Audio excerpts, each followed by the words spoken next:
नमस्कार विद्यार्थी मित्रांनो, माझं नाव हर्षल गजानन सोळंके. मी शासकीय अध्यापक महाविद्यालय अकोला येथे प्रशिक्षणार्थी आहे. तर विद्यार्थी मित्रांनो, आज आपण विषय मराठीमधील घटक गद्य उपघटक डॉक्टर कलाम यांचे बालपण हा इयत्ता 6वी मधला पाठ आपण आज अभ्यासणार. तर विद्यार्थी मित्रांनो, हा जो आपण पाठ अभ्यासणार आहे तो पाठ अभ्यासण्या अगोदर मी आपणास काही प्रश्न विचारतो. ज्यांना उत्तर येत असेल तो हात वरती करायचा. तर विद्यार्थी मित्रांनो, तुम्हाला वाचन करायला आवडते का? हो. आणि तुम्हाला वाचन करायला आवडते, तुम्हाला कोणती कोणती पुस्तके तुम्ही आतापर्यंत वाचलेली आहे? ठीक आहे. तर विद्यार्थी मित्रांनो, आज आपल्याला जो घटक गद्य आहे आणि उपघटक डॉक्टर कलाम यांचे बालपण. तर विद्यार्थी मित्रांनो, आज आपण डॉक्टर कलाम यांचे बालपण कशा प्रकारे होते हा भाग जो आहे आज आपण अभ्यासणार आहे. तर विद्यार्थी मित्रांनो, डॉक्टर कलाम यांची जर ओळख आपण जाणून घेतली तर त्यांची ओळख अशी होती विद्यार्थी मित्रांनो की डॉक्टर APJ अब्दुल कलाम यांचा जन्म 1931 ला झाला होता आणि त्यांचा मृत्यू झाला होता 2015. तर विद्यार्थी यांची ओळख अशी होती की ते विख्याते अणुशास्त्र, भारताचे माजी राष्ट्रपती, मनस्वी वृक्षप्रेमी आणि विद्यार्थी मित्रांनो हाडाचे शिक्षक होते. महत्वाचं म्हणजे आपल्याकरिता काय, हाडाचे शिक्षक होते आणि बालप्रेमी पण होते. आणि त्यांनी विद्यार्थी मित्रांनो बरेच असे पुस्तक लिहिलेले आहेत. ते पुस्तक कोणते विद्यार्थी मित्रांनो? Wings of fire India 2020,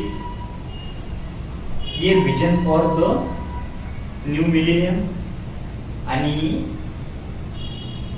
ignited minds इत्यादी पुस्तके विद्यार्थी मित्रांनो त्यांनी प्रसिद्ध केलेली आहेत. तर विद्यार्थी त्यांना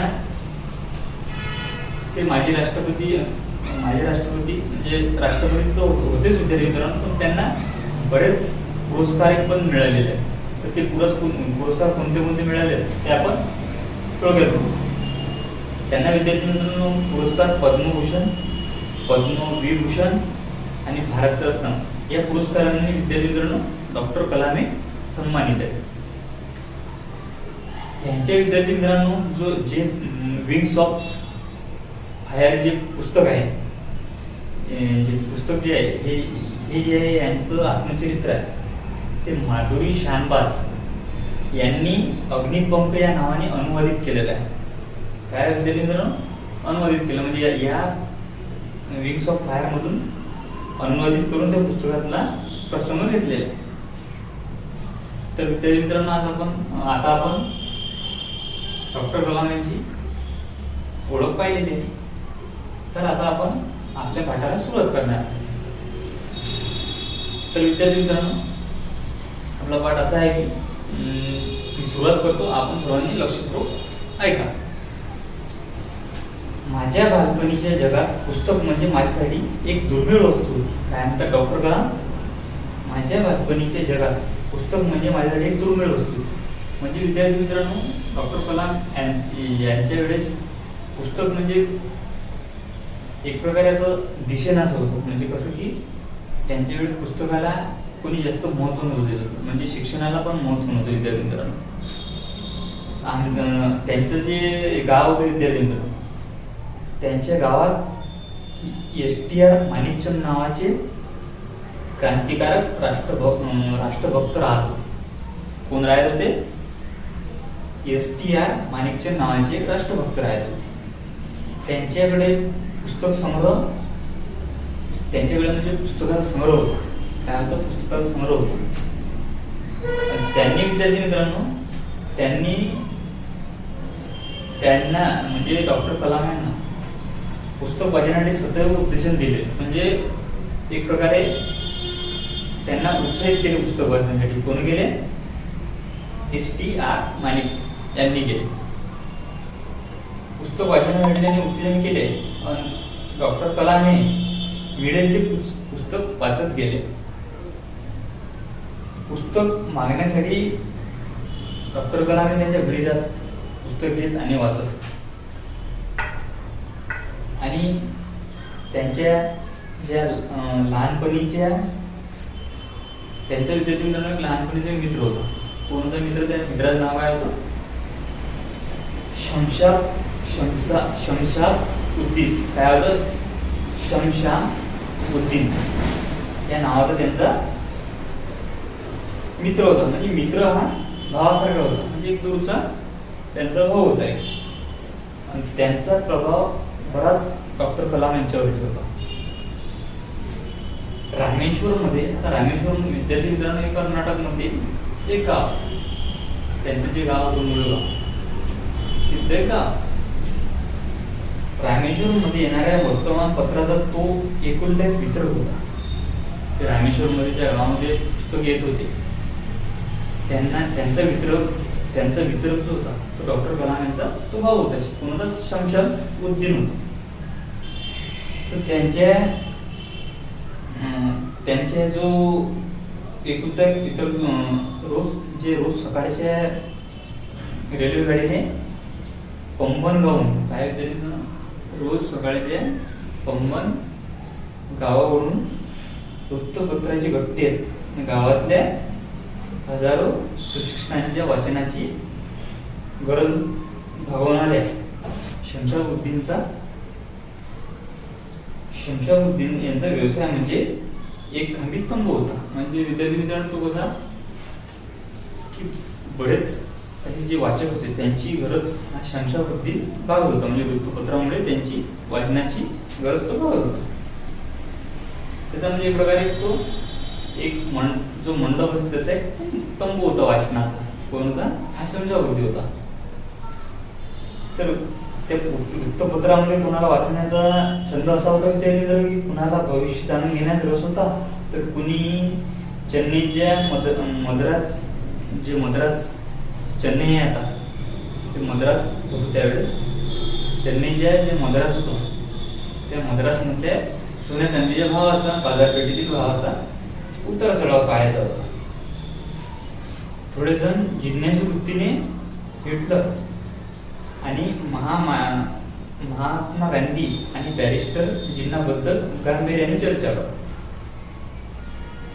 पण साडून सर्वजण पेरियार E.V. रामास्वामी यांच्या चळवळीबद्दल, कोणाबद्दल विद्यार्थी? पेरियार E.V. रामास्वामी यांच्या चळवळीबद्दल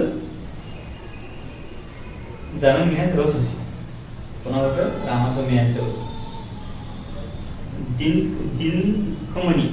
दिनकमणी हे त्यावेळेस सर्वात लोकप्रिय तमिळ वृत्तपत्र विद्यार्थी. कोणतं होतं? तमिळ वृत्तपत्र कोणतं होतं विद्यार्थी?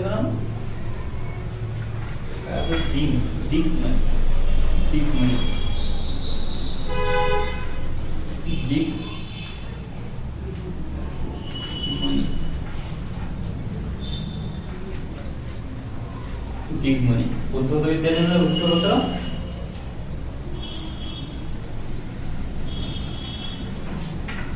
दिग्मणी हे त्यावेळेचे वृत्तपत्र विद्यार्थी मित्रांनो लोकप्रिय होते. छापलेले शब्द त्यावेळी डॉक्टर कलामना विद्यार्थी मित्रांनो त्यावेळेचे छापलेले शब्द त्यावेळी त्यांना वाचायला येत नसत, पण त्यातील चित्रे बघून समाधान त्यांना वाटत असे. म्हणजे विद्यार्थी मित्रांनो त्यांना जे त्यावेळेस चित्र आहे म्हणजे वाचन करता येत नसते, पण त्यामध्ये जे वृत्तपत्रामध्ये जे चित्र ते चित्र ते पाहून त्यामधून हा आनंद घेत असत. म्हणजे त्यांना ते समजून घेत असत की घटना काय आहे म्हणून. शमशाद-उद्दीन आपल्या गिरायकांना पेपर चांगलं वाटण्यापूर्वी त्यातील चित्रे बघून घेत असत. म्हणजे विद्यार्थी मित्रांनो शमशाद-उद्दीन त्यांचा जो भाऊ होता तुमचा ते वृत्तपत्र जेव्हा वाटण्यात जात होते त्यांच्या अगोदर डॉक्टर कलाम हे वृत्तपत्र पाहून घ्यायचे, त्याचे चित्र पाहून घ्यायचे.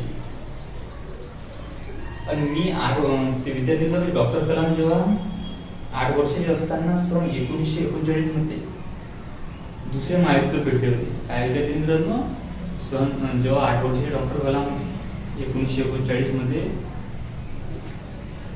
दुसरे महायुद्ध विद्यार्थी मित्रांनो पेटले होते. तर काय कारण असेल, काय कारण आहे ठाऊक असं डॉक्टर कलामला माहित नव्हतं, पण ते युद्ध पेटलं. पण त्या सुमारास बाजारात चिंचोक्यानं अचानक भरभरून मागणी आली होती. काय चिंचोक्यानं भरभरून मागणी आली होती. आणि विद्यार्थी डॉक्टर कलाम यांनी चिंचोळे गोळा करून, काय त्यावेळेस चिंचोळे गोळा करून म्हणजे त्या मंदीच्या काळामध्ये संधी सादर केली होती. म्हणजे कशी त्यांनी ते चिंचोळे गोळा करून जे आपली मस्जिद असते त्यांच्याजवळ एका दुकानात देत आणि अख्ख्या म्हणजे ते चिंचोक्या बाई त्यांनी एक आणा कमावत. एक आणा म्हणजे त्यावेळेस एक आणा म्हणजे खूप मोठा होता त्यावेळेस त्यांनी एक आणा कमावला होता. तर आता याच्यावर एक आणा कमावला. आता पुढचं विद्यार्थी काय, ते विद्यार्थी जो एक आणा त्यावेळेस म्हणजे बरा होता, मोठी किंमत होती. त्यावेळेस डॉक्टर कलाम यांनी म्हणजे ते विकून आपल्या पुस्तक वाचण्याला जास्त भर दिला. तर पुढचं विद्यार्थी त्यांच्या वडिलांनी लाकडी नौका बांधण्याचा व्यवसाय करायला ठरवलं होतं. काय त्यांनी जे आपले जे लाकडी जहाज म्हणतो की आपण जहाज, ते बांधण्याचा व्यवसाय त्यांनी सुरू केला होता, म्हणजे करायचं ठरवलं होतं. तर काय विद्यार्थी मित्रांनो, अहमद जलाउद्दीन नावाचा एक त्यांच्या गावातला जो जलाउद्दीन नावाने त्यांच्या गावातला जो हे काय होता तो कंत्राटदार होता. तो समुद्र किनारे ते रोज काम करू लागले. म्हणजे ते समुद्राच्या किनाऱ्यापासून तिथं ते रोज काम करत होते. त्याच्याजवळ त्या नौकेतून तो काम करत होता. आणि पुढे जलाउद्दीन यांनी जो जलाउद्दीन होता विद्यार्थी त्यांनी डॉक्टर कलाम यांच्या बहिणीसोबत विवाह केला. म्हणजे तो त्यांचा मग त्यावेळेस तो जलाउद्दीन नातेवाईक झाला. कोण झाला? नातेवाईक झाला. आणि त्यांच्या बहिणीचं नाव काय विद्यार्थी जोहराशी. काय होतं? जोहराशी. आणि जलाउद्दीन त्यांना जो आहे जलाउद्दीन त्यांना युद्धाच्या विद्यार्थी कथा सांगत असे. काय सांगत असे? डॉक्टर कलामांना कथा सांगत असे, युद्धाच्या कथा सांगत असे. आणि मग दिग्मणी यांच्या शीर्षकातून तो त्या जे आपले दिग्मणी जे वृत्तपत्र आहे त्या कथा त्यामधून शोधत असे आणि ते वाचन करत असे.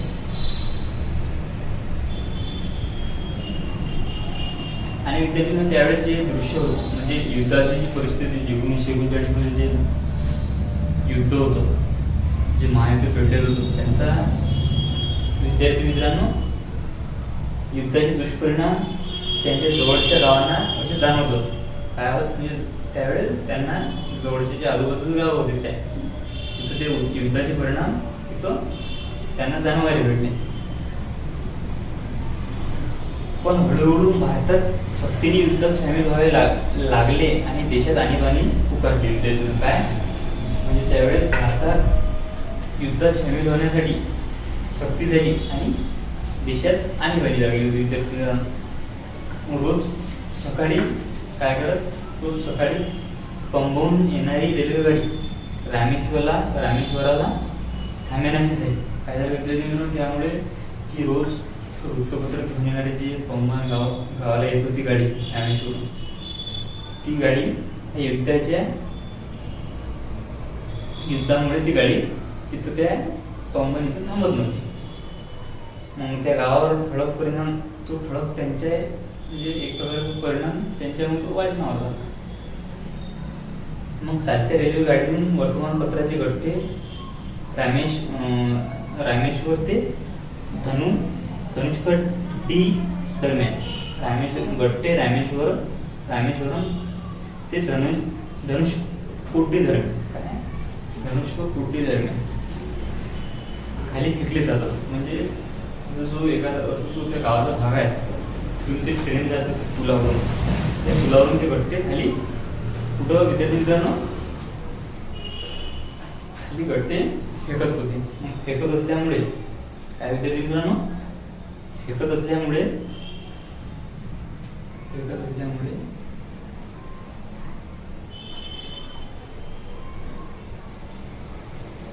ते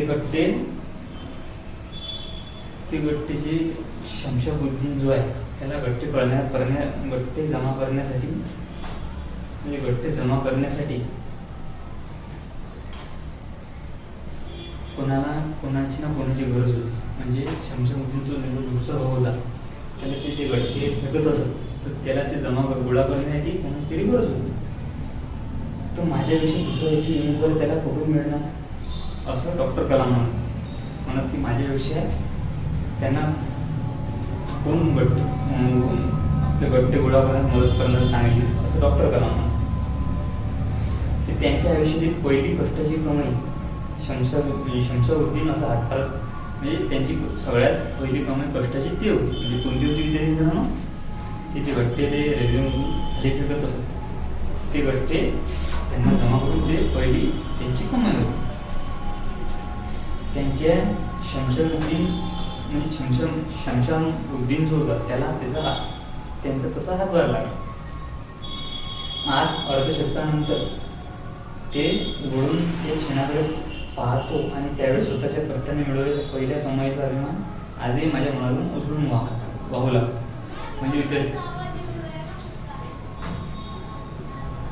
म्हणजे विद्यार्थी मित्रांनो म्हणजे की त्यांना जो आपल्या बालपणीचा जो प्रसंग आहे तो प्रसंग त्यांना आता आपण जर आठवला तर त्यांच्या मनात असं मनाला एक कुठंतरी असं अनोळखीसारखं वाटत होतं. त्यांच्या वडिलांकडून प्रामाणिकपणा आणि स्वशिस्त ते शिकले. तर आईने त्यांना चांगल्या विश्वास ठेवण्याची आंतरिक शक्ती दिली, दयाळू वृत्ती दिली. अर्थात त्यांच्या तिन्ही भावांनी आणि एका बहिणीने देखील त्यांच्याकडून विचारलं. पण मला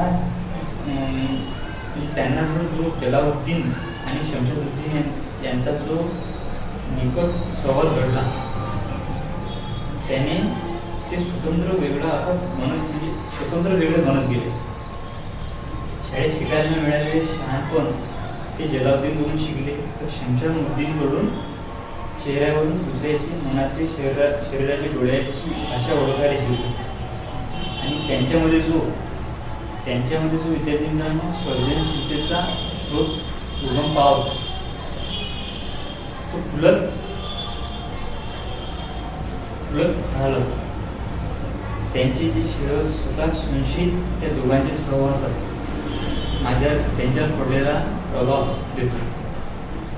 ग्रामीण सोडून जिल्ह्याच्या ठिकाणी विद्यार्थ्यांचे रामानाथून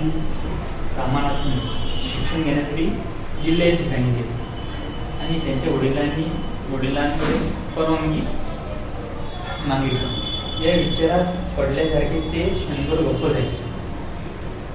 विचार करता त्यांनी शब्द लाभावेत नाही आणि ते उठून बाहेर पडावे तसे त्यांचे वडील म्हणजे बोलू लागले. ते त्यांना म्हणाले, अब्दुल तुला मोठं व्हायचं असेल तर गाव सोडून शिक्षणासाठी बाहेर जायला हवे असं त्यांच्या वडिलांनी डॉक्टर कलाम यांना म्हटलं. तुला जर काही वेगळं करायचं असेल तर तुला गाव सोडावं लागेल. तर विद्यार्थ्यांना गाव त्यांनी शिक्षणासाठी बाहेर सिंगल पक्षी घरटे सोडून एकटे दूरवर उडत जातात आणि नवे प्रदेश शोधतात. काय विद्यार्थ्यांना सिंगल पक्षी एकटे जातात आणि नवे घरटे शोधतात. एकटे दूरवर उडत जाताना आणि नवे प्रदेश शोधताना तसे या मातीच्या आणि इथल्या स्मृतीचा मोह सोडून तुझ्या इच्छा आकांक्षा जिथे पूर्ण होतील तिथे तुला जायला हवे. आम्ही आमच्या प्रेमाने तुला बांधून ठेवणार नाही, आमच्या गरजेत तू कष्ट अडवणार नाही. माझी आई मला जी त्यांची आई जी होती त्यांना पाठवायला काळजीने आडेओढ घेत होती. शमशाबुद्दीन आणि जलाउद्दीन त्यांच्यासोबत विद्यार्थ्यांना म्हणजे रामातूर जे रामातुल गाव आहे तिथपर्यंत सोबत आले होते. त्यांनी त्यांचे नाव शाळेत घातले आणि त्यांची राहण्याची नीट व्यवस्था केली. पण श्वार्ज हायस्कूल काय होतं श्वार्ज हायस्कूल पण या नव्या वातावरणात त्यांचा जीव क्रमेना 50,000 हजारावर वस्ती असलेल्या त्या शहरात सदैव गजबज असायची. पण रामेश्वरला जसा एक जीवपणा होता तसा इथे त्यांचा अनुभवाला आला नाही. त्यांनी घराची ओढ अस्वस्थ करायची आणि म्हणून रामेश्वरला जायची प्रत्येक संधी त्यांनी सोडली. इथे असलेल्या शिक्षणाचा उदंड संधीपेक्षा आईच्या हातच्या डोळ्यांचा ओढा त्यांना तिथं मोतीसारखा वाटत असे. हळूहळू त्यांचे घरापासून दूर जाणे स्वीकारले.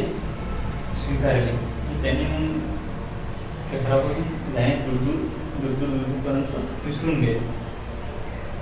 नव्या वातावरणाने जुळून घ्यायचे त्यांनी मनाशी ठरवले आणि कारण की त्यांच्या वडिलांच्या त्यांच्याकडून बऱ्याच अशा अपेक्षा होती. ते कलेक्टर व्हावे अशी त्यांची इच्छा होती. त्यांच्या वडिलांची काय इच्छा होती कलेक्टर व्हावे. ते कलेक्टर व्हावे म्हणून त्यांचे स्वप्न पूर्ण करणे त्यांचे कर्तव्य होते. त्यासाठी रामेश्वरमध्ये वाटणारी सुशिक्षितता तिथले प्रेमळ वातावरण त्यांचे त्याग करणे त्यांना भाग होते. तर विद्यार्थी मित्रांनो आज आपण मराठी या विषयातील घटक योग्य उपघटक डॉक्टर कलाम यांचे बालपण आज हा आपण भाग अभ्यासला आहे. विद्यार्थी मित्रांनो आपल्याला कसा वाटला छान वाटला ठीक आहे विद्यार्थी. इथपर्यंत धन्यवाद विद्यार्थी मित्रांनो.